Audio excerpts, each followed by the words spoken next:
Mga nagdalaog nga kandidato sa Bacolod City ginproklamar na kapin 50 kabutante ginpangkagat sa mga buyog sa isa ka voting center sa Barangay Tangub, Bacolod City. Si Adrian Prietos nakatuto.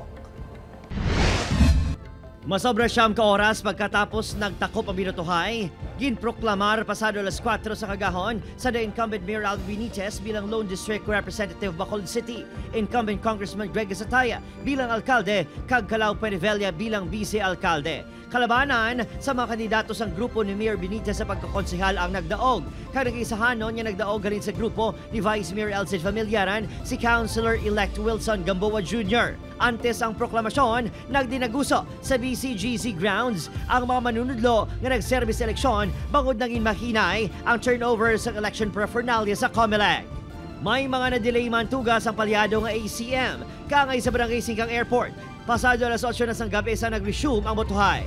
Kapoy, kaya ang balhas kag ang init nagsamo sa lawas. Medyo excited pero kapoy kay Jay. Ano na yung tsaga namon tawang hindi naman damo tawag le. Kapin 50 kabutante ang ginkagat sa mga buyog matapos nga nahulog ang balay sa mainihalin sa puno sang kahoy sa sulod sa Rodolfo A. Middle Elementary School sa Barangay Tangub. Natsyempuhan man nga dito sa ginalinyahan sa mga butante na hulog. Nagpalagyo mga butante sa mga classroom nga nang inrason sang delay sa binotohay.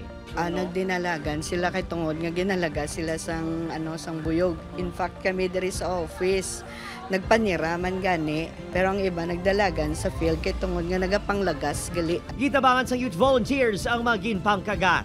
Well, kung ma-sting ka sa B, at first, stay calm lang gid, palayo ka lang sa B. And after that, ang imo ginanga first aid is cold compression sa imo nga kung diin ka man na-sting sa B. Nagpasalig ang Bacolod City RMO nga kakson ang beehive. Agud mapiiway nga may makagat pa nga may estudyante sa tiyon magbukas ang klase. Tapson man ang mga laya nga kahoy. Opod, Kiril Casillo, Adrian Prietos, 1 Western Visayas.